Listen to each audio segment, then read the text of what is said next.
बिस्मिल्लाहिर्रहमानिर्रहीम। अस्सलाम वालेकुम। मैं हूं शेफ फराह मोहम्मद और मेरे साथ हैं साफिर शहजाद और जुएना सिद्दीकी। और आप सब देख रहे हैं चटखारे। जी जनाब, तो आज का जो एपिसोड होने वाला है वो ज़बरदस्त सा होने वाला है क्योंकि बच्चे जो हैं बहुत ज़्यादा खुश हैं और चाह रहे हैं कि हम कुछ अच्छा पका के दिखाएं, न्यू करके दिखाएं। मुझे कह रहे थे आज की रेसिपी हम ही बनाएंगे। मैंने कहा नहीं भाई, दूर रहो, अब सिर्फ सीख लो, बहुत बड़ी बात है।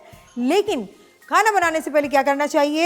हैंड वॉश करना चाहिए। हैंड वॉश करना चाहिए। तो चलते हैं डेटॉल के काउंटर की तरफ और हैंड वॉश करते हैं। मैं यहाँ पे हैंड वॉश कर रही हूँ अपने, और फिर बारी बारी बच्चे भी हैंड वॉश करेंगे।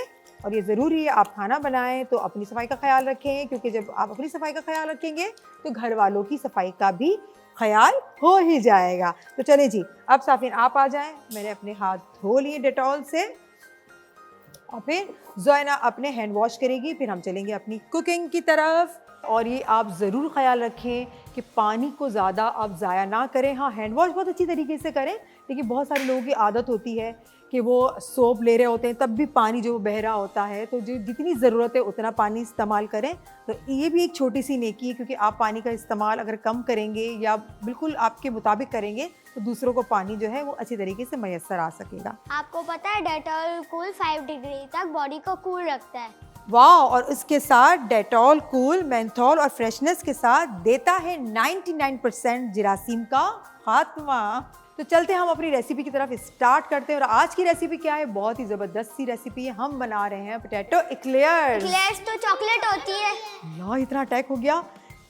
चॉकलेट होती है ना, लेकिन हम चॉकलेट नहीं बना रहे, हम पोटैटो एक्लेयर्स। यही तो रेसिपी है, यही तो चीज़ है। पोटैटो कैसे हो सकती है? बस हम बनाएंगे ना, अब आपके सामने ही बनाएंगे। देखिए ना, यही तो होता है ना, एक सरप्राइज है। आप भी सोच रहे होंगे ये तो चॉकलेट होती है, ऐसे कैसे बनेगा? बनेगा, ज़रूर बनेगा, बहुत ही अच्छा बनेगा। तो सबसे पहले हमने क्या करना है, जल्दी से रेसिपी को नोट कर लें। पर मेरे साथ जो छोटे छोटे शेफ़ हैं वो बड़े हैरान हो गए हैं कि ये क्या बन रहा है, तो आप भी हैरान होंगे। तो स्टार्ट करते हैं।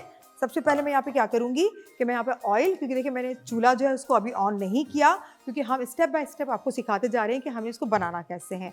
ऑयल का मैं यहाँ पे इस्तेमाल करूँगी। तकरीबन मैंने यहाँ पर ले लिया है 2 टेबल स्पून ऑयल। और ऑयल कौन सा है? Dalda cooking oil. जहाँ मामता वहाँ डालडा, और ना बदला ज़माना ना बदला डालडा। और 80 साल से भी ज़्यादा माओं का जो एतमाद है वो डालडा के ऊपर है, क्योंकि डालडा ने अपनी क्वालिटी को बेहतर बनाया है। क्योंकि डालडा क्वालिटी पे कंप्रोमाइज़ बिल्कुल नहीं करता। और इसमें डालडा ने एक हम सब के लिए एक गिफ्ट जो है वो इंट्रोड्यूस करवाया। वो ये है कि डालडा की जो पैकेजिंग रेंज है वो इंट्रोड्यूस हो चुकी है। तो आप ज़रूर लेकर आएँ और देखें कितना ज़बरदस्त सा है। तो मैंने यहाँ पर ऑयल शामिल कर लिया। इसके साथ में यहाँ पर तकरीबन 1 कप पानी शामिल करूँगी। पानी शामिल करने के बाद मैंने क्या करना है, मैंने हमारा फ्लेम जो है वो ऑन कर लेना है, उसको थोड़ा सा गर्म करना है। ठीक है, थोड़ा सा मैं इसको हल्का कर दूं ताकि ये तेज़ ना हो। और ये मेरे पास है मैदा मेरे पास रखा हुआ है। जब ये हमारा गर्म हो जाएगा तो हम क्या करेंगे, थोड़ा थोड़ा करके 1 कप मैदा हम इस पानी में, जिसमें डालडा कुकिंग ऑयल है और पानी है, उसके अंदर हम शामिल करते जाएंगे। इसको पकाते जाएंगे और इसकी एक अच्छी सी डो बनाएंगे। जैसे हम आटा गूंथते हैं ना, इसकी डो होती है, उस तरह से हम एक डो बना लेंगे। उसके बाद क्या करेंगे वो देखते जाए एक्लेयर्स बनने कैसे वाले हैं। तो अब ये पानी ऑलमोस्ट हमारा थोड़ा बहुत, देखिए यहाँ पे बबल आना शुरू हो चुके हैं। थोड़ा सा गर्म हो जाए, हुआ है, आपको लग रहा है बबल? थोड़ी सी देर है। ठीक है, तो आपको कैसा लग रहा है? ये टेस्टी होगा? टेस्टी होगा, आपको लग रहा है टेस्टी होगा? अच्छा, तो इसको बनाना आसान होगा कि मुश्किल होगा? आपको क्या लगता है? आसान होगा। क्यों, कैसे लगता है कि आसान होगा? चीज़ें इतनी कम है। ये है कि चीज़ें इतनी कम है। अच्छा देखिए, ये बच्चों को भी पता है अगर चीज़ें बहुत ज़्यादा होती हैं तो पकाना बहुत मुश्किल होता है, अगर चीज़ें बहुत कम है तो पकाना बहुत ही आसान होता है। पकाना नहीं, खाना बनाना। पकाना तो यहाँ का भी पकाना होता है ना, जैसे कि बच्चे मुझे पकाते रहते हैं। अब यकीन करें, जब मैं यहाँ आ रही होती हूँ तो इतना पका रहे होते हैं, क्या करेंगे क्या नहीं करेंगे, हम ये बनाएंगे, हम ये टेस्ट करेंगे, इफ्तार कब होगा, ये सारे सवालात जो है ना उनके मैं सुनती रहती हूँ। आप लोग भी सुनते होंगे। पानी जो है वो बॉयल हो चुका है। अब हम क्या कर रहे हैं, इसमें थोड़ा थोड़ा करके हमने मैदा शामिल करना है, उसको मिक्स करते रहना है अच्छे से, ताकि ये मिक्स होता रहे, हमारे पास एक अच्छी सी डो बन जाए। अगर इसमें बबल्स भी आ रहे हैं तो कोई बात नहीं, क्योंकि हमने इसको बीट भी करना है। सही ना, आप परेशान ना हो कि बबल बन रहे हैं। अच्छा, मैंने ये बड़ा चम्मच यूज़ किया है, मैंने आपको बताया 1 कप के बराबर मैंने करना है। तो मैंने बड़ा चम्मच यूज़ किया है। और देखिए हल्का सा बस मैदा गर्म पानी और ऑयल में पकाने का मकसद ये था कि इसका जो कच्चापन होता है वो ख़त्म हो जाए अच्छी तरीके से, और एक होता है ना जो थोड़ी सी हीक होती है वो ख़त्म हो जाए। बस इसको मैंने 1 कप के बराबर, आप देख रहे हैं 1 कप के बराबर मैंने इसके डाल दिया है, और इसको मैंने हल्का हल्का मैं बनाऊँगी, पकाती जाऊँगी, और फिर थोड़ा सा मैं इसको ठंडा करूँगी। बाद में हम सेकंड स्टेप क्या है इसका फिर मैं आपको बताऊँगी, ठीक है। इसको मैं इसको साइड कर देती हूँ क्योंकि इसका काम हमारा हो चुका है। और मेरे पास ये बॉल है खाली वाला, मैं इसके अंदर जब थोड़ा सा बन जाएगा इसके अंदर मैं इसके अंदर डाल दूँगी, बिल्कुल डाल दूँगी। उसके बाद हम क्या करेंगे, मैंने बच्चों को बिल्कुल नहीं बताया क्योंकि बच्चे भी देखते जा रहे हैं, ज़ोयना और साफ़िन और साथ साथ आप भी देखते जाएं। अगर आप भी चाहते हैं कि आप हमारे किचन का हिस्सा बने, ज़ोयना और साफ़िन के साथ और मेरे साथ कुकिंग करें, तो आप हमें SMS कर सकते हैं, ईमेल कर सकते हैं, कमेंट कर सकते हैं हमारी वीडियो पर, हम आपको ज़रूर बुलाएंगे और फिर आप भी हमारे चटखारे का पार्ट बन सकते हैं, ठीक है। तो ये हो चुका, अब हम इसको बंद कर देते हैं। यहाँ मैं इस बॉल में इसको निकाल देती हूँ, ठीक है।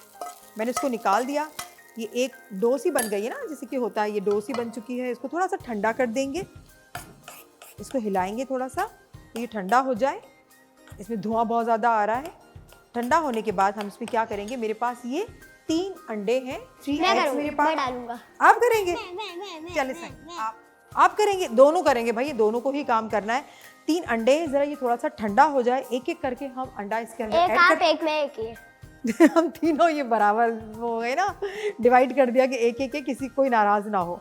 तो अब हम क्या करेंगे कि इसके अंदर एक एक करके अंडे ऐड करते जाएंगे और साथ हम इसको बीट करते जाएंगे, और फिर नेक्स्ट स्टेप क्या होगा मैं वो आपको बताती जाऊंगी साथ साथ, फिर आप भी मुझे फॉलो करते जाइएगा। ये ऑलमोस्ट मेरे ख्याल से हो चुका है, और मैं इसको हाथ मैंने पहले ही वॉश कर लिए थे। अच्छा मुझे स्पून ये दे देना, मुझे स्पून जो है ना ये वाली दे दें, छोटी वाली, ठीक है। ये स्पून मुझे दे दीजिए जी, वेरी गुड। जो है ना, तो भाई सारी चीज़ें इनको पता है कि कहाँ रखी हुई है किचन में। अपने घर के किचन का नहीं पता होगा, यहाँ के किचन का सब पता है ना। जो है ना, ऐसा है, घर के किचन का पता है। अच्छा बहुत सारे बच्चों को ना उनकी जो मामा होती है वो बोलती किचन में नहीं आना, चलो बाहर जाओ। पता है इसकी वजह क्या होती है? क्या वजह होती है पता है? क्योंकि बच्चे जो होते हैं ना वो किचन का ना हुलिया ही बिगाड़ के रख देते हैं। आप करते हैं ऐसा? आप सफाई रखते हैं, साफ़ करते हैं अपने किचन को? वाह, ये तो बच्चे बड़े अच्छे हैं। जब तक ये हमारा ठंडा हो चुका है, हम एक एक करके एग को इसके अंदर आप डालेंगे। नहीं, आप इसको बीट करते जाए ना, हमारे पास हैंड विस्क है ये, इससे हमने इसको विस्क करना है। ये मैंने इसको तोड़ा, उसके अंदर डाला, ठीक है। आप इसको करें, बीट करें इसको, गुड, वेरी गुड, बीट करें इसको।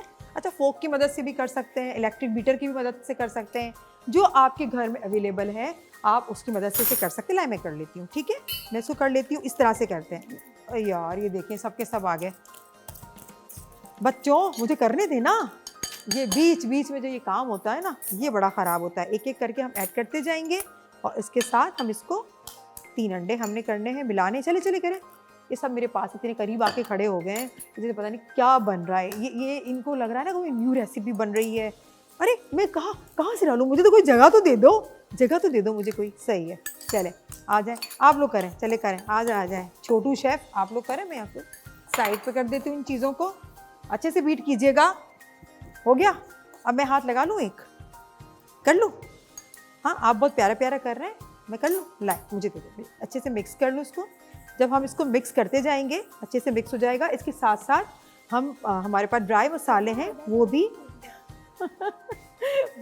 हम ऐड करते जाएंगे इसके अंदर। स्पून जो है ना, मुझे दोबारा से स्पून चाहिए वाले, वो स्पून दे दे मुझे। उसको ऐड करते जाएंगे साथ में।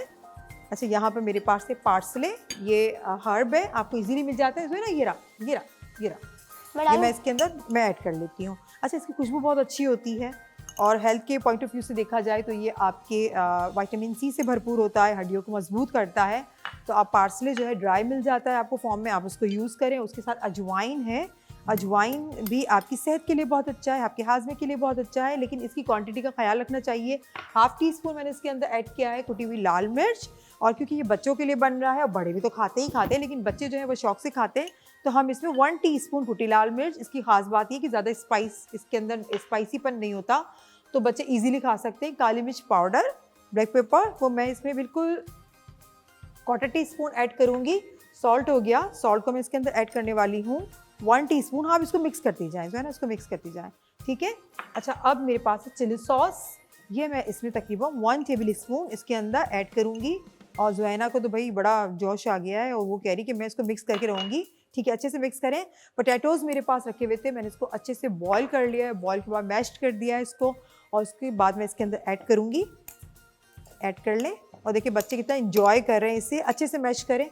ठीक है, बिल्कुल। वाह, ये ट्रिक देखें, ये ट्रिक होती है इनके काम करने की कि इनको सब आता है कि किस तरह से मैश करना है, किस तरह से मिक्स करना है। अच्छे से ये मिक्स कर रही हैं। Very nice, very nice. हो गया, हो गया। अब मैं मिक्स कर लूँ। अच्छा, इस पॉइंट पे आके ना आप स्पून भी यूज़ कर सकते हैं, क्योंकि हमारा जो विस्क है वो इतना ज़्यादा थिक हो गया है कि उसको अच्छी तरह से होल्ड नहीं कर पाता। तो मेरे पास ये स्पून है, मैं इसको मिक्स कर लेती हूँ। ठीक है, हमने इसको बीट तो कर लिया था अंडे को, अब हम इसको अच्छे से मिक्स करेंगे। मिक्स हो गया, ये बहुत अच्छे से मिक्स हो चुका है। अब हमने क्या करना है, अच्छा 2 तरीके हैं इसको एक्लेयर्स बनाने के लिए, पोटैटो एक्लेयर्स बनाने के लिए आपके पास। जी, हम पैन में तेल क्यों डालते हैं? तेल क्यों डालते हैं? हम ऑयल इसलिए डालते हैं, जब हम कोई भी खाना कुक करते हैं तो वो चिपके नहीं, इसलिए हम ऑयल डालते हैं। ठीक है, और ज़रूरी नहीं कि ऑयल जो है वो बहुत ज़्यादा क्वांटिटी में डाला जाए, क्योंकि ऑयल आप खाने के अकॉर्डिंग आप डालते हैं कि क्या फूड आप बना रहे हैं, कितनी क्वांटिटी में बना रहे हैं। तो ऑयल का इस्तेमाल हमें उतना ही करना चाहिए और खाने को चिपकता नहीं है। कुछ लोग होते हैं स्टीम का, जो स्टीम फूड भी खाते हैं, तो उसका तरीका अलग है। अभी तो आप बहुत छोटे से हो, तो फिर मैं आपको बताऊंगी कि किस तरह से स्टीम फूड बनाया जाता है, बेक्ड फूड बनाया जाता है। ठीक है, तो हम यहाँ पर मैं आगे बात कर रही थी कि ये जो है हमारे पास ये बॉटल है, ये बहुत इजी होता है एक्लेयर्स बनाने के लिए। तो मेरे पास ये बॉटल, पाइपिंग बैग भी आप यूज़ कर सकते हैं, लेकिन हैंडलिंग उसकी थोड़ी सी मुश्किल हो जाती है। तो मेरे पास ये बॉटल है, इसको मैं खोल के ये सारा मिक्सचर इस बॉटल के अंदर डालूंगी और फिर हम ऑयल गरम करके एक्लेयर्स को फ्राई करेंगे। तो चलते हैं, इसको बॉटल में भरते हैं।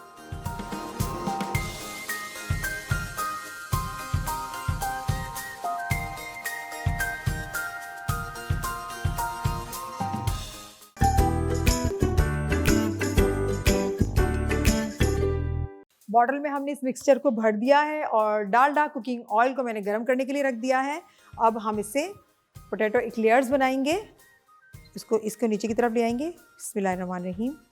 आप देखें, आप जो शेप देना चाहते हैं आप उसको दे सकते हैं। इस तरह से मैं इनका शेप दे रही हूँ, अच्छा सा। देख, इस तरह से जो भी आप शेप देना चाहते हैं इसको। ठीक है, तो 2-3 शेप दे देती हूँ ताकि आपको जो समझ आए आप उस तरह से शेप में इसको बनाएं। एक मुझे ये वाला शेप भी अच्छा लगता है, इस तरह से रिंग करके, ये मुझे बहुत अच्छा लगता है।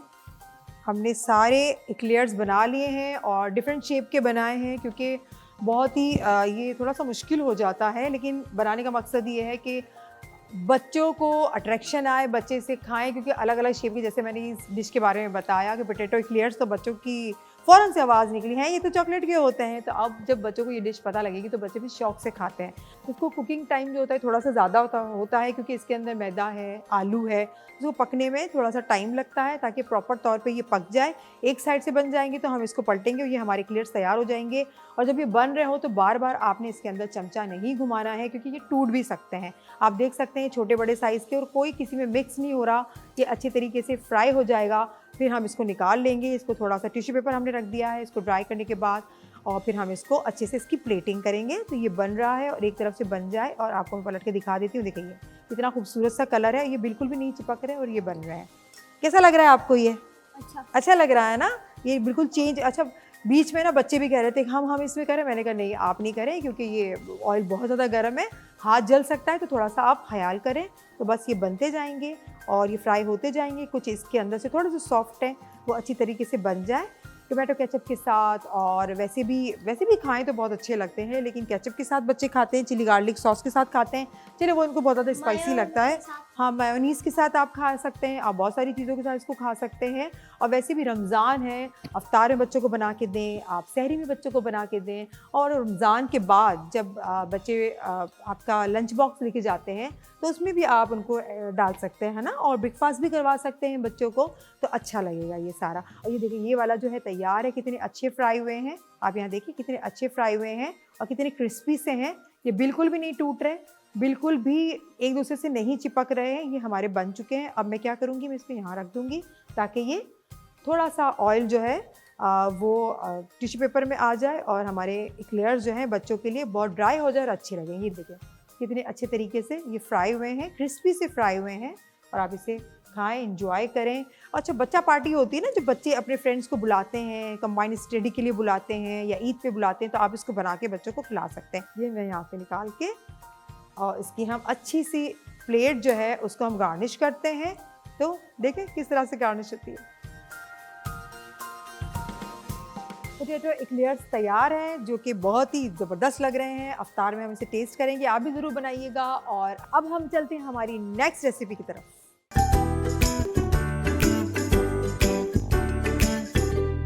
बच्चों, अब हम क्या बनाने जा रहे हैं? Bread custard. ब्रेड कस्टर्ड सारे बच्चों को अच्छा लगता है और सब बड़े खुशी से जोश से बोल रहे होते हैं कि भाई कस्टर्ड हमें खाना है।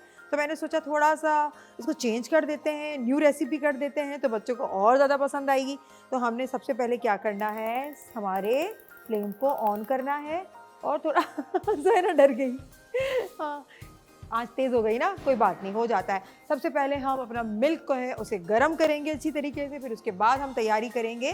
तो बच्चों, इसमें मिल्क जो है ये मैं इस पर गर्म कर रही हूँ अच्छी तरह से। ये बॉइलिंग पॉइंट पे आ जाए, थोड़ा सा बॉईल होने लगे तो हम फिर आगे, थोड़ा सा मुझे फ्लेम तेज़ लग रहा था तो मैंने कहा इसको थोड़ा सा स्लो कर दूँ। तो ये दूध हमारा बॉईल हो रहा है और चलते हैं हम दूसरे स्टेप की तरफ। तो मुझे स्पून दे दें। हमने क्या करना है, कस्टर्ड पाउडर है वो इजीली मिल जाता है, आप ले लें। आपको जो भी फ्लेवर अच्छा लगता है आप वो फ्लेवर में इसको ले सकते हैं। और मैंने यहाँ पे ये लिया हुआ है। आप करेंगे, आ जाए ज़रा, आप करेंगे, आप करेंगे, ठीक है। ये मेरे पास है तकरीबन मैंने 2 टेबल स्पून के बराबर लिया है। सही, आप भी इसको ले लें। और आधा लीटर मेरे पास यहाँ पे मिल्क है। अच्छा, पानी मैं ऐड करूँगी इसमें बिल्कुल थोड़ा सा कि वो अच्छी तरीके से मिक्स हो जाए, डिज़ोल्व हो जाए अच्छी तरीके से।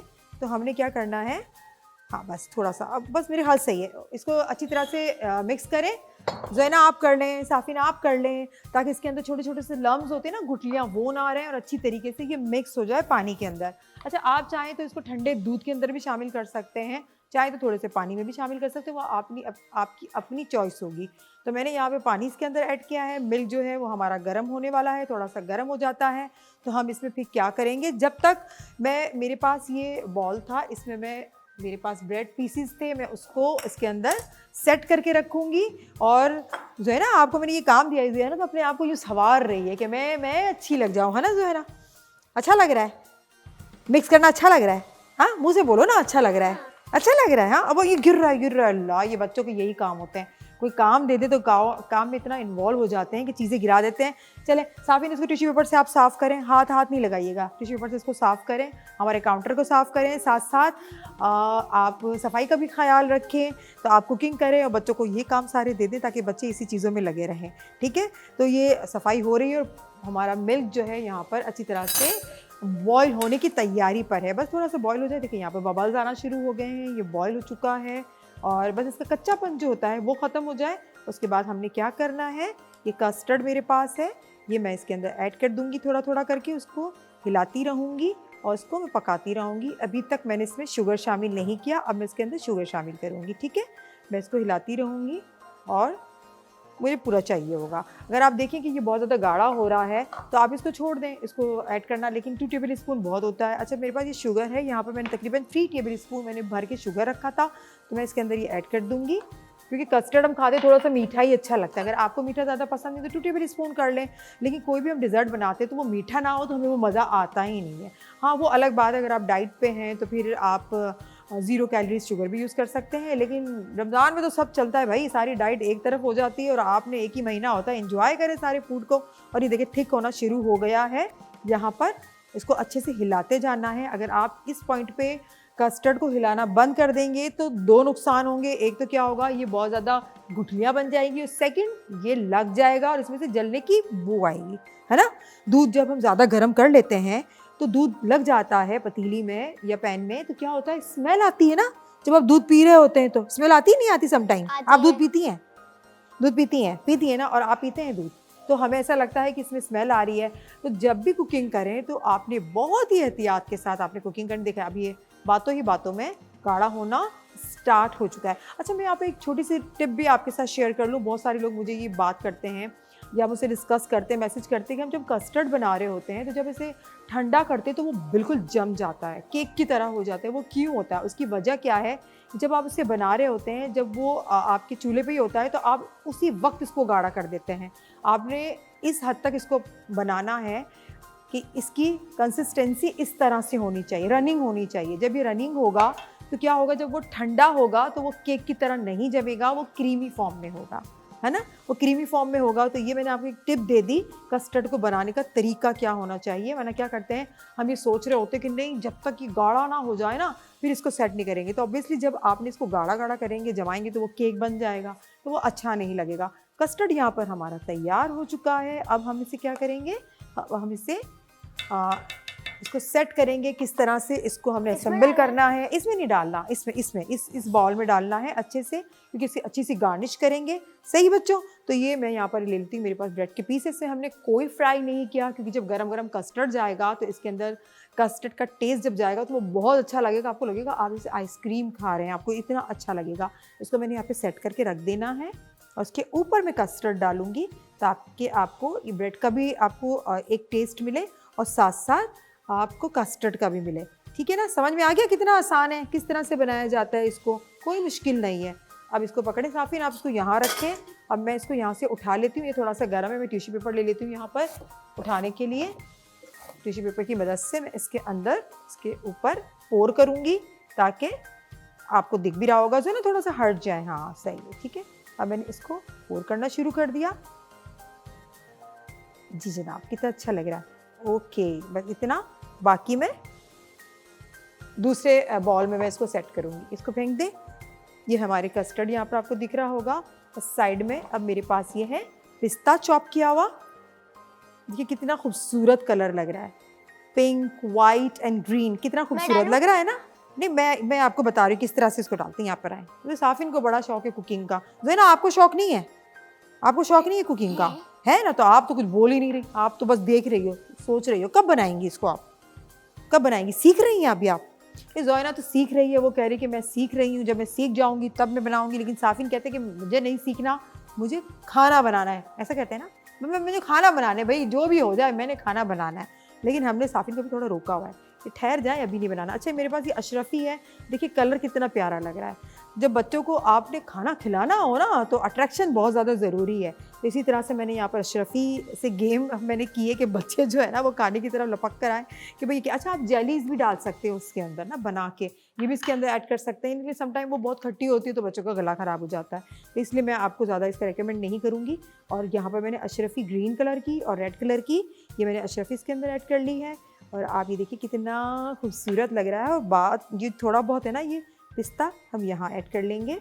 हमारा ब्रेड कस्टर्ड तैयार है। उसको आप फ्रिज में रखें, ठंडा करें, इसको आप इंजॉय करें और फिर खाएं। देखिए आपको लगेगा कि आप आइसक्रीम खा रहे हैं। आप एक दफ़ा ज़रूर बनाइएगा। बच्चों, आपको ये कैसा लगा, रेसिपी कैसी लगी, ये वाला डेजर्ट आपको अच्छी लगी ना? आपके मुंह में पानी आ रहा है। लेकिन इसको हम कब खाएंगे? अफ्तार में। तो थोड़ा सा इंतज़ार करना पड़ेगा। और चलते हैं नेक्स्ट हमारी ड्रिंक की तरफ। अब हम बनाएंगे रिफ्रेशिंग सी ड्रिंक जिसका नाम है मिंट मार्गरीटा। जी जनाब, मिंट मार्गरीटा। तो चलते हैं जल्दी से हमारी रेसिपी की तरफ। अच्छा, मैं इसको बनाना आपको बता दूं बहुत ही फास्ट है, और बच्चे जितने फास्ट है उससे भी ज़्यादा रेसिपी मेरी फास्ट है। सबसे पहले मैंने यहाँ पे पानी ले लेना है। हम यहाँ पे इस ड्रिंक को बनाने जा रहे हैं। पानी में ले लूँगी तकरीबन, मैं यहाँ पर 1 गिलास के करीब में पानी ले लूँगी। और उसके बाद मेरे पास ये मिंट के पुदीने के पत्ते हैं, बहुत अच्छी तरह से मैंने वॉश कर लिया। वॉश करना बहुत ज़्यादा ज़रूरी होता है। तो मैंने इसमें तकरीबन 1 मुट्ठी के बराबर मैंने यहाँ पर पुदीने के पत्ते ले लिए हैं। अच्छा, ये मेरे पास है शुगर सिरप। सही है, मैंने क्या किया है, शुगर को लेके इसमें पानी ऐड किया, उसमें थोड़ा सा फूड कलर ऐड करके इसको पका लिया है। पकाने के बाद मैंने बॉटल भर के इसको रख दिया है। जब भी हमें शुगर सिरप की ज़रूरत होती है तो फिर मैं इसे ऐड करती हूँ। तो मैं इसमें ऐड कर दूँगी। और इसमें ज़्यादा ये मीठा नहीं है, बस ये है कलर इसका अच्छा लाने के लिए। उसके साथ अब मैं इसके अंदर शामिल करूँगी आइसिंग शुगर, सिर्फ 1 टेबल स्पून। तो आप मुझे स्पून दे दें जोयना, 1 टेबल स्पून हम इसमें शामिल करेंगे। छोटा ये जोयना जितनी छोटी है ना, टीस्पून मुझे दे दिया, तो मुझे इसको 2 टाइम इसको डालना पड़ेगा। सही है, ये मैंने इसके अंदर ऐड कर दिया। और अब यहाँ पर है, इसको रखें ये मेरे पास लेमन जूस है, इसे मैंने 1 टेबल स्पून भर के पहले से निकाल लिया था, मैंने इसके अंदर ये रख दिया।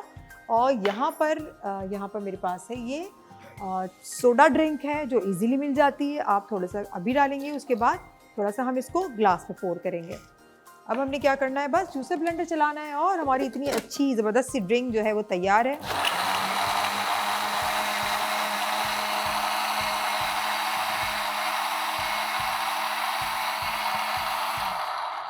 बन गई, इतनी जल्दी बन गई।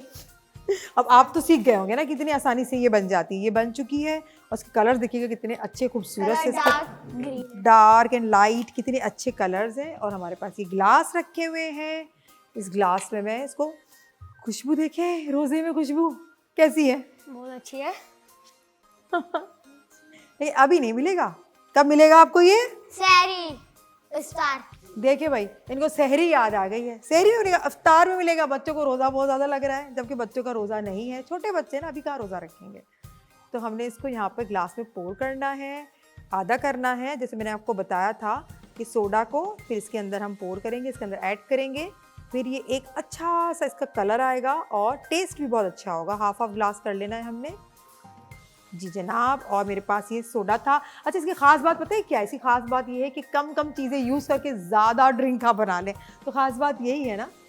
अब मैंने इसमें यहाँ पर ये शामिल करना है, अगर गिर जाए तो सॉरी कोशिश करूँगी ना गिरे, नहीं गिरा, ओके। जो है ना, जल्दी से टिश्यू पेपर दे दो फटाफट, जो गिरा है उसको हमने साफ़ करना है। ये हमने ड्रिंक इसके अंदर ऐड किया।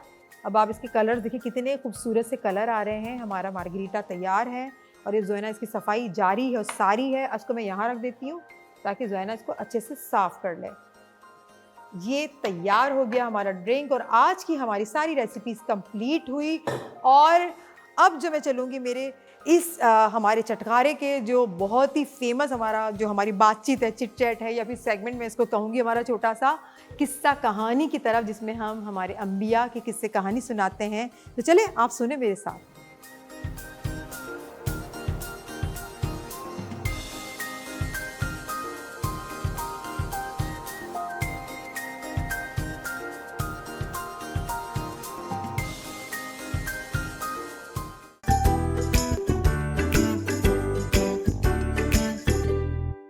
प्यारे बच्चों, अब हम चलते हैं किस्सों की तरफ।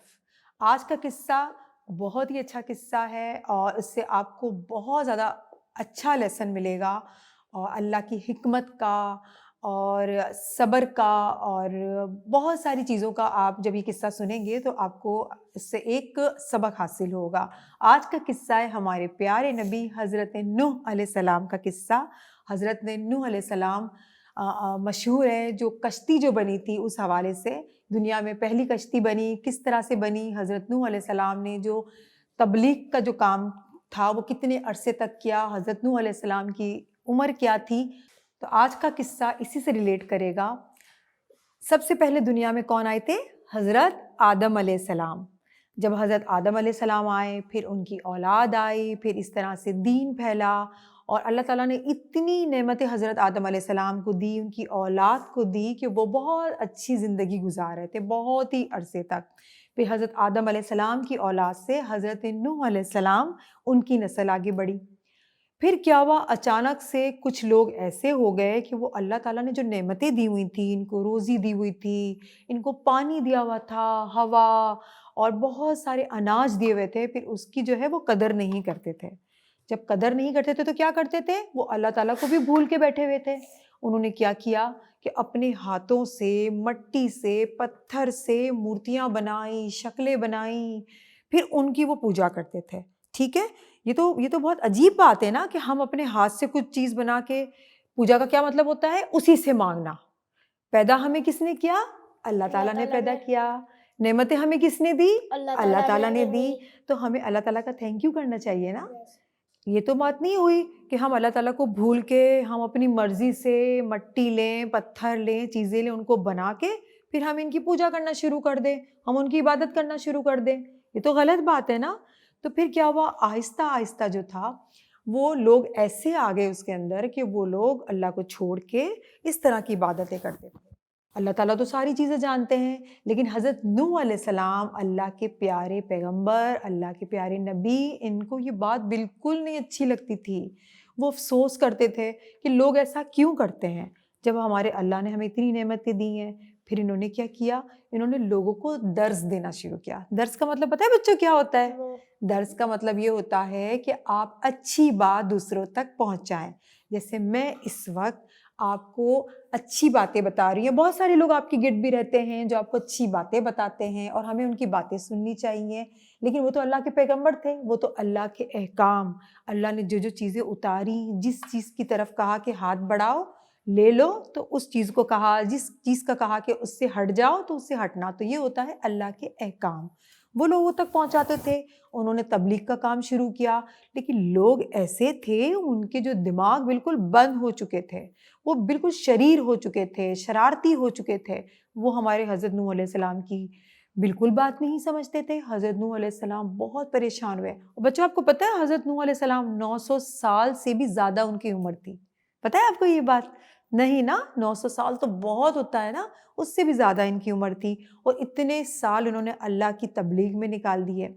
फिर क्या हुआ कि हज़रत नूह अलैहिस्सलाम बहुत परेशान हुए। परेशान तो होंगे कि लोगों को अल्लाह की बातें बताते और लोग उनको तंग करते, उनकी बात ही नहीं सुनते। फिर वो बहुत ही परेशान हुए। फिर उन्होंने अल्लाह ताला से दुआ की कि या अल्लाह, अब मैं क्या करूं, ये लोग मेरी बात ही नहीं सुनते, इतना बरस हो गए, मेरी उम्र इतनी हो गई, लेकिन ये लोग मेरी बात सुनने के लिए तैयार ही नहीं है। और आपको पता है हज़रत नूह अलैहिस्सलाम कहाँ रहते थे? वो पहाड़ों के ऊपर रहते थे। आपको मालूम है? पहाड़ों के ऊपर रहते थे, क्योंकि कुछ लोग ज़मीन में रहते हैं, कुछ लोग पहाड़ों पे रहते हैं, कुछ लोग रेगिस्तान में रहते होते हैं ना। लोग तो हर जगह आबाद है, अल्लाह ताला के जो लोग हैं वो तो हर जगह आबाद है। अल्लाह ताला ने सबको अलग अलग जगह पे रखा हुआ है। फिर क्या हुआ कि हज़रत नूह अलैहिस्सलाम को अल्लाह ताला ने कहा कि मेरे प्यारे नबी, मेरे प्यारे पैगंबर, आप परेशान ना हो, ये लोग आपको तंग करते हैं ना, तो मैं उसका हिसाब लूँगा। क्योंकि अल्लाह ताला ने जब बोल दिया तो हमारे जो नूह अलैहिस्सलाम थे उनको तसल्ली हुई, लेकिन वो फ़िक्रमंद भी बहुत थे कि मेरी कौम जो है, मेरे लोग जो हैं, वो क्यों नहीं सुधर रहे, क्यों नहीं मान रहे, क्यों अल्लाह पे यकीन नहीं कर रहे, दूसरे दूसरे जो अपने हाथों से बनी हुई चीज़ें हैं उनसे मांग रहे हैं सारी, जबकि वो हमारा कुछ भी नहीं कर सकते। वो तो एक मक्खी भी नहीं पैदा कर सकते। अल्लाह ताला हर चीज़ कर सकते हैं ना। फिर क्या हुआ कि अल्लाह ताला ने कहा कि हज़रत नूह को कि आप ऐसा करें, आप एक कश्ती बनाएं, ठीक है। हज़रत नूह अलैहिस्सलाम जो थे उन्होंने कहा, उनको तो पता ही नहीं था कश्ती के बारे में, मालूम ही नहीं था। उन्होंने कहा अच्छा। फिर उन्होंने क्या कहा, बहुत सारी रिवायतों में ये बात आती है कि हज़रत नूह अलैहिस्सलाम ने बहुत सालों तक दरख्त उगाए, ट्रीज उगाए वहाँ पर, क्योंकि वो पहाड़ था, वहाँ पे दरख्त नहीं थे। तो जब वो शरीर लोग थे ना, जो मजाक उड़ाते थे, जो अल्लाह से बिल्कुल हट गए थे, जो अपने हाथों की बनी हुई चीज़ों की पूजा करते थे, वो हमारे हमारे पैगंबर पे हंसते थे। वो हंसते थे, लेकिन अल्लाह ताला ने क्या कहा हज़रत नूह को कि आप सब्र करें, इनको हंसने दें। वो बोलते थे यहाँ तुम क्यों कश्ती बना रहे हो, इसका क्या होगा, यहाँ कहाँ पानी आएगा, हम तो ऊंचे ऊंचे पहाड़ों पे रहते हैं, पानी तो आएगा नहीं। लेकिन हज़रत नूह अलैहिस्सलाम बिल्कुल खामोश थे, क्योंकि अल्लाह का हुक्म था कि आप कश्ती बनाएं। और आपको पता है हज़रत नूह अलैहिस्सलाम की जो कश्ती बनाने में किसने मदद की थी, आपको पता है? नहीं पता? हज़रत जिब्राईल अलैहिस्सलाम ने मदद की थी। वो उतरे और वो हज़रत नूह अलैहिस्सलाम को बताते गए और कश्ती बनती गई। और कश्ती भी रिवायतों में आता है कि बहुत अरसा लगा कश्ती को बनने में। जब कश्ती तैयार हो गई, फिर हज़रत नूह अलैहिस्सलाम ने अल्लाह ताला से कहा कि आप कहते हैं कि अज़ाब आएगा, लेकिन आप, मैं क्या करूं, मैं ये जो मेरे बंदे हैं, जो मेरी कौम के लोग हैं, मैं उनके साथ इतने सालों तक रहा हूं, वो नहीं मानते, मैं क्या करूं। लेकिन अल्लाह ताला आप मुझे ये बताएं कि ये अज़ाब कब आएगा। तो अल्लाह ताला ने कहा, उनके पास एक तनूर था, ठीक है, वहाँ पर तनूर होता है ना जहाँ पर रोटियां वगैरह बनाते हैं, वो उनके पास था। तो अल्लाह ताला ने कहा कि तुम फिक्र नहीं करो, जब इस तंदूर में पानी उबलेगा ना, पानी ऊपर आएगा, तो समझो अज़ाब आ गया। तो हज़रत नूह अलैहिस्सलाम को एक निशानी अल्लाह ताला ने दे दी। जब देखा कुछ अरसे बाद तनूर में पानी आना शुरू हो गया, तो हज़रत नूह अलैहिस्सलाम समझ गए कि अब अल्लाह का अज़ाब कोई भी नहीं रोक सकता, क्योंकि अल्लाह ताला को तो गुस्सा था ना। अल्लाह ताला मोहब्बत हमसे इतनी ज़्यादा करता है, तो जो अल्लाह ताला की नाफरमानी करेगा तो अल्लाह ताला को तो गुस्सा आएगा, आएगा ना गुस्सा अल्लाह ताला को। तो प्यारे बच्चों, फिर क्या हुआ कि वो जब तनूर में पानी उबलने लगा, तो हज़रत नूह अलैहिस्सलाम समझ गए। फिर अल्लाह का हुक्म आया हज़रत नूह अलैहिस्सलाम को कि जितने भी जानवर उस वक्त मौजूद हैं तुम उनके जोड़े कश्ती में बिठाना शुरू करो।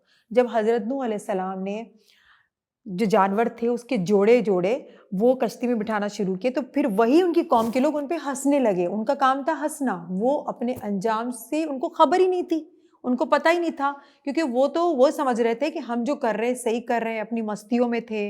लेकिन बहुत सारी चीज़ें अल्लाह ताला बहुत सारे इंसानों को ढील देता है ना। अल्लाह ताला बोलता है करो, कितना करोगे तुम, एक दिन तो अल्लाह की पकड़ होगी ही। फिर हज़रत नूह अलैहिस्सलाम ने सारे जानवरों को कश्ती में शामिल किया, उसको बिठाया, और बहुत कम लोग जो थे वो ईमान लाए थे, बहुत ही कम लोग थे, उन लोगों को कश्ती में लिया। और फिर कश्ती जो है वो बिल्कुल तैयार थी लोगों से, फिर भी लोग हंस रहे थे। फिर बारिश हुई, इतनी बारिश हुई, वो इतनी ज़्यादा बारिश हुई कि वो पहाड़ों तक पानी आ गया। जब पहाड़ों तक पानी आया तब भी हज़रत नूह अलैहिस्सलाम ने अपनी कौम से कहा कि देखो ये अल्लाह का अजाब है, तुम लोग ईमान ले आओ, माफ़ी मांगो अपने गुनाहों की। लेकिन जो लोग शरीर होते हैं, जो लोग मानने को तैयार नहीं होते हैं, वो कभी भी नहीं मानते हैं। बस क्या करना था, अल्लाह के अजाब में आ गए। और आपको बच्चों एक बात की बहुत हैरत होगी, हज़रत नूह अलैहिस्सलाम के बच्चे भी थे, उनकी बीवी भी थी, उनकी बीवी थी वो भी ईमान नहीं लाई थी, उनके बेटे, उनका एक बेटा था वो भी ईमान नहीं लाया था। आपको पता है वो भी ईमान नहीं वो लाया था। कश्ती पहली थी वहां पे। हाँ, वो कश्ती पहली थी, क्योंकि हज़रत जिब्राइल अलैहिस्सलाम जो आए थे कश्ती को बताने में, हज़रत जिब्राइल अलैहिस्सलाम ने नक्शा बताया और हमारे जो हज़रत नूह अलैहिस्सलाम थे उसको बनाते गए। तो वो कश्ती पहली थी दुनिया में जो बनी थी कश्ती। अब समझ में आ गया आपको, वो कश्ती पहली थी। फिर इस तरह से सबको बिठाया, फिर बारिश हुई, बहुत बारिश हुई, इतनी बारिश हुई कि वो कश्ती, फिर वो समझ गए कि अल्लाह ताला ने बारिश की है। हाँ, ज़ाहिर है जब अज़ाब सर पे आया तो वो समझ गए थे। लेकिन क्या हुआ, टाइम जो होता है उनके पास ख़त्म हो चुका था। वो कश्ती वैसी थी जिसमें हम जाते हैं। अभी जाते हैं, नहीं वो कश्ती जो थी वो ऊपर से भी बंद थी, क्योंकि अल्लाह ताला को पता था ना कि पानी बहुत ज़्यादा आने वाला है।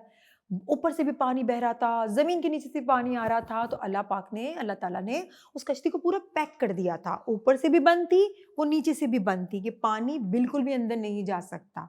तो अल्लाह के हुक्म से जो चीज़ बनेगी तो उसमें तो अल्लाह ताला की हिकमत ही हिकमत होगी। तो अल्लाह ताला ने उस कश्ती को बंद किया था, सब इसके अंदर महफूज थे। फिर उन लोगों ने सोचा कि ना वो अल्लाह ताला ही हमारा खुद है, उन्होंने ये सोचा।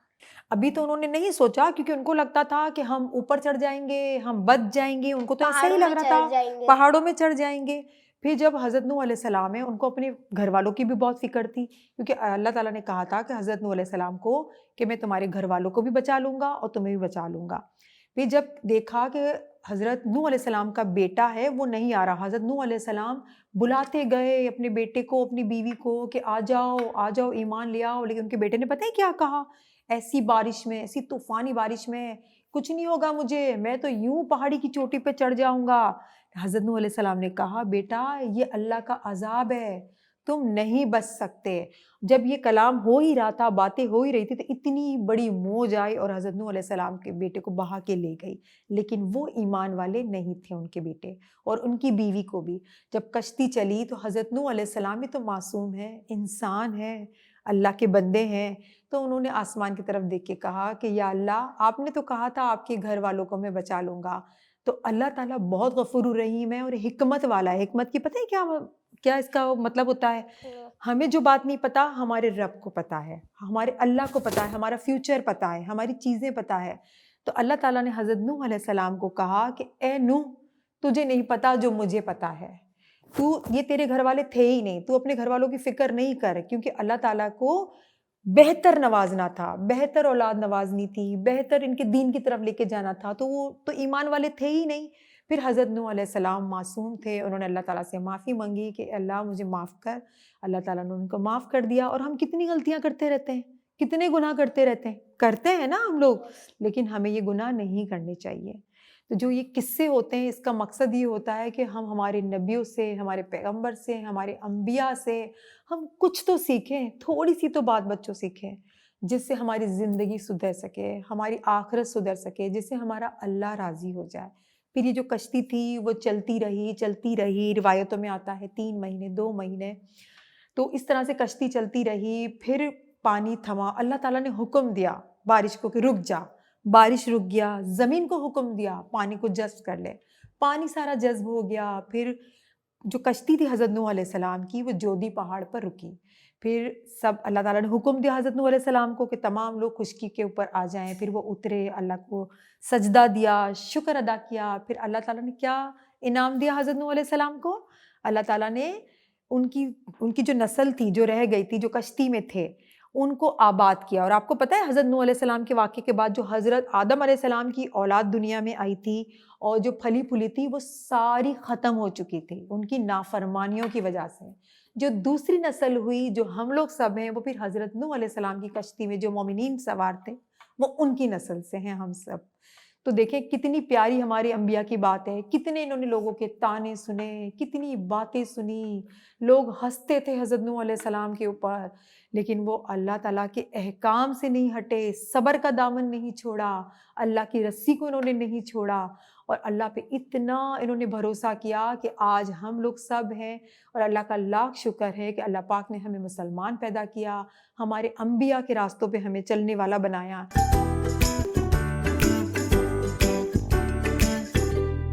और इन किस्सों का मकसद ये है और हमारे सेगमेंट का मकसद ये है। और मैं तो इस सेगमेंट जब मैं सुना रही होती हूँ आपको, तो मैं अपने दिल से ये बातें आपको बता रही होती हूँ। और मैं अपनी टीम जिन्होंने ये किस्सों का सेगमेंट सारा रखा कि फ़रा आप ये बताएंगी, लोगों को पता लगे, उनकी सारी मेहनत है। तो मैं बहुत दिल से दुआएं देती हूँ कि ये चीज़ें होनी चाहिए। जो बच्चे आप देख रहे हैं, आप सुन रहे हैं, आपको ये हमारे अंबिया के किस्से पता होने चाहिए और नेकियां करते रहनी चाहिए। और बस आप भी इस तरह से नेकी करें। और हमारा एक प्यारा सा सेगमेंट है, वो आप देखें, एक दिन की नेकी। और हमें इजाज़त दीजिए अपने दुआओं के साथ। अल्लाह हाफ़िज़।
अस्सलामुअलैकुम। प्रोग्राम एक दिन की नेकी में आप सबको वेलकम करते हैं। मैं हूँ नीलम मुनीर ख़ान और आज जो बहन मेरे साथ मौजूद हैं, इनसे थोड़ी सी मेरी बात हुई तो आज भी काफ़ी अरसे से सुनते आ रहे हैं, मगर एक बार फिर सुनने को मिला जो सब इनकी बेटी के साथ हुआ।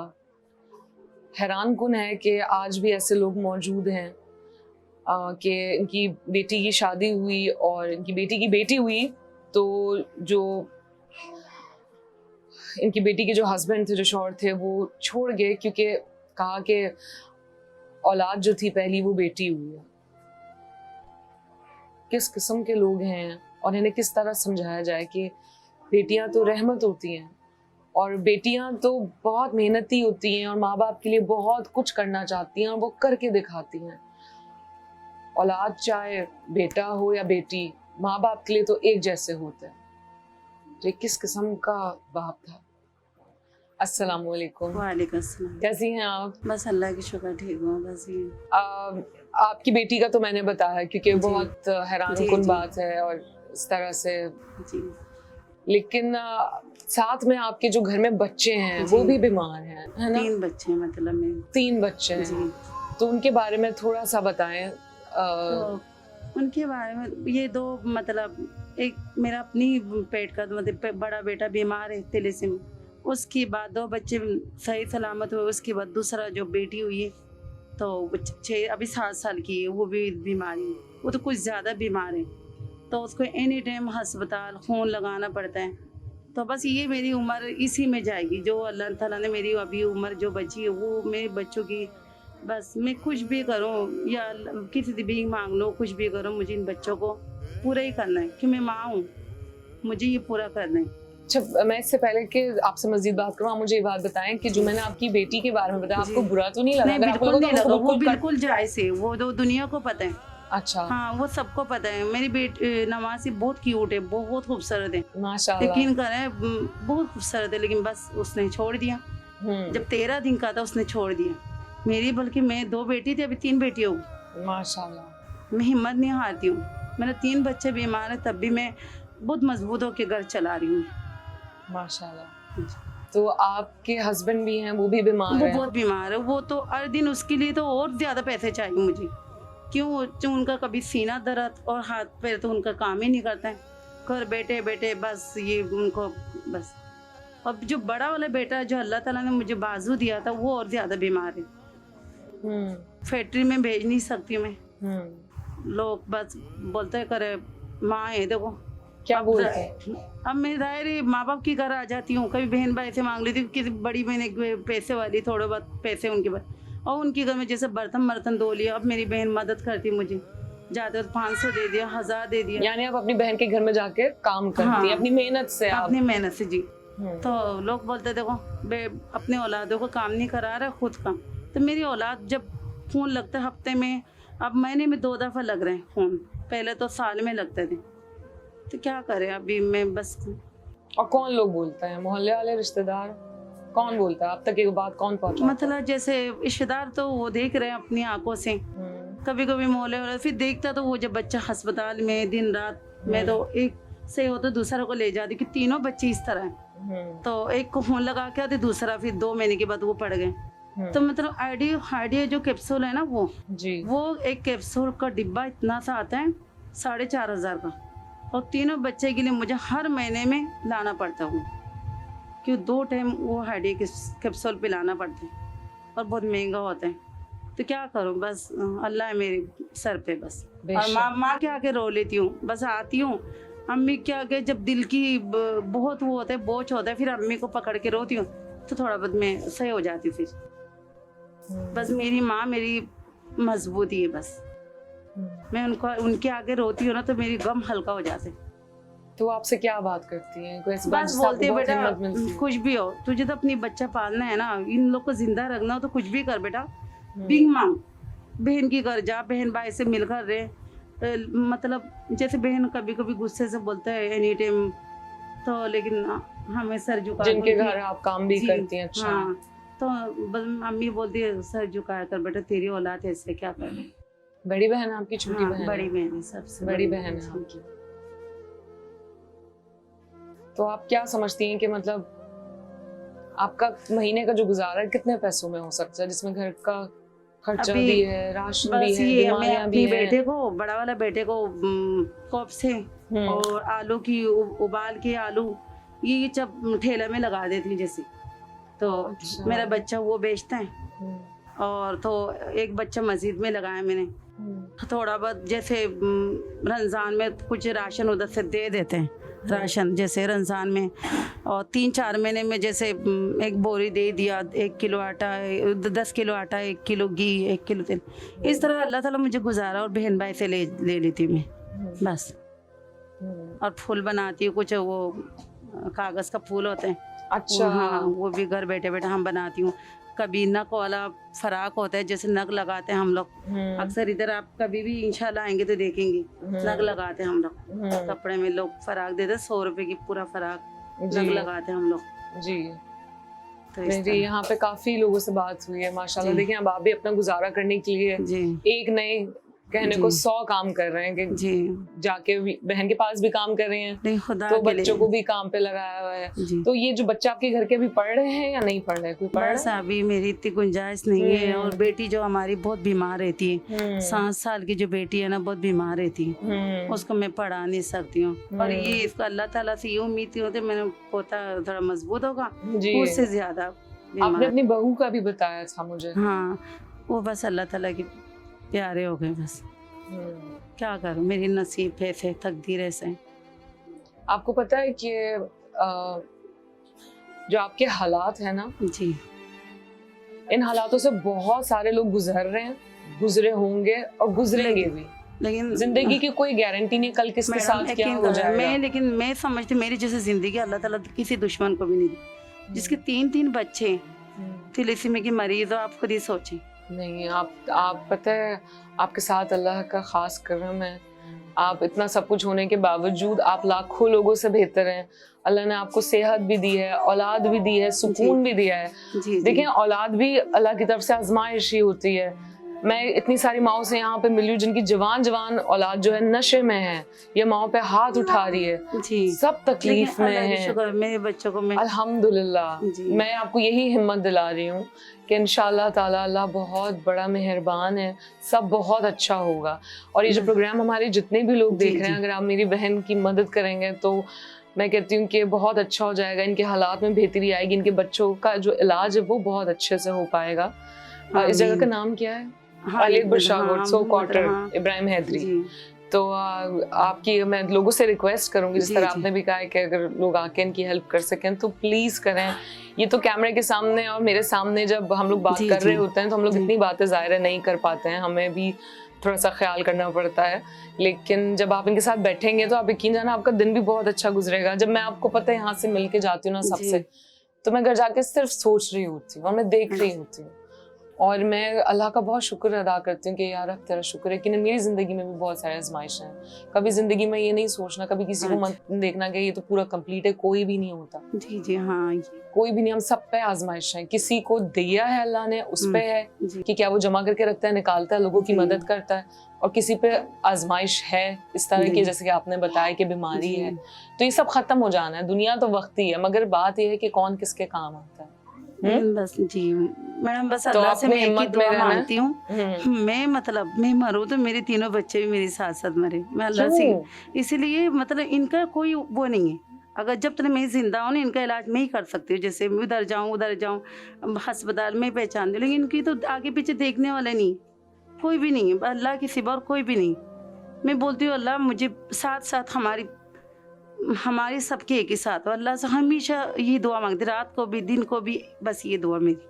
लेकिन एक बात कहूँ आपसे, आप नहीं भी होंगे तो भी अल्लाह है, लेकिन बस इनकी इलाज मैं देखती हूँ ना, जो दिन रात रोड में मैं रोती हूँ। जिस तरह मैं लेके जाती हूँ खून लगाने के लिए, कभी उधर से लिख के उधर देते हैं, उधर से लिख के उधर, बहुत तकलीफ उठाना पड़ता है, बहुत तकलीफ। मैं तो अल्लाह से दुआ करूंगी कि अल्लाह ताला आपको लंबी जिंदगी दे, सेहत के साथ आपके बच्चों की खुशी आपको नसीब करे, उन्हें मुकम्मल सेहत दे और आपको खुशियां दे। इंशाल्लाह बहुत अच्छी हो माशाल्लाह। अल्लाह ने आपको खूबसूरत के साथ साथ बहुत अच्छी आदत भी, किस माँ ने आपको पैदा करा जो उनकी पाँव चूम के मैं कैसी बात कर रही हैं। मुझे तो आपसे मिलके बहुत अच्छा लगा और खुशी हुई है और बहुत हिम्मत आई है, और मैं कभी भूलूंगी भी नहीं कि मेरी आपसे मुलाकात हुई है।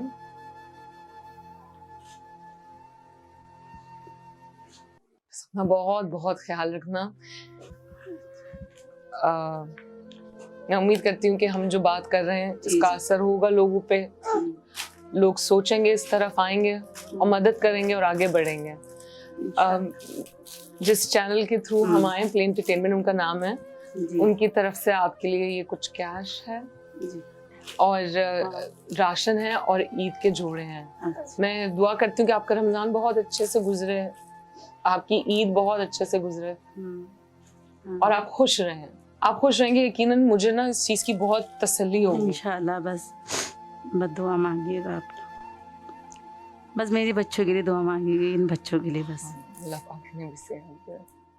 प्रोग्राम एंड करने से पहले ये इनकी प्यारी सी बेटी भी हमारे साथ मौजूद है, कितनी क्यूट है माशाल्लाह। क्या नाम है आपका? फरीहा, माशाल्लाह बहुत प्यारा नाम है। इनका बेटा भी है हमारे साथ और ये अपनी मर्जी से आते हैं और हमसे मिलते हैं, बहुत अच्छा लगता है, बहुत खुशी होती है। आपने इनके लिए दुआ करनी है, इनको थैलेसीमिया है, अल्लाह ताला इन्हें सेहत दे।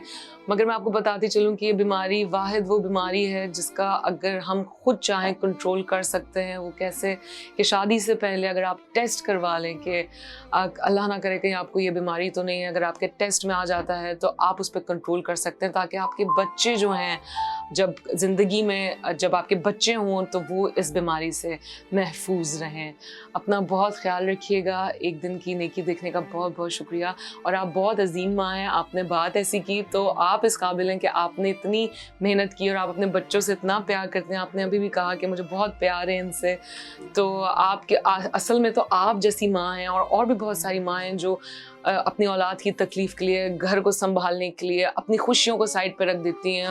उन माओं को तो मैं सलाम पेश करती हूँ। ऐसी माओं के वाकई कदम चूमने चाहिए। अपनी माओं की इज़्ज़त करें, उनका बहुत ख्याल रखें। उनसे बढ़कर इस दुनिया में कोई नहीं है और अगर मांगना हो तो सिर्फ अल्लाह से ही मांगिए। अपना बहुत ज़्यादा ख्याल रखिएगा। इंशाल्लाह फिर मुलाकात होगी। रमज़ान मुबारक। अल्लाह हाफ़िज़।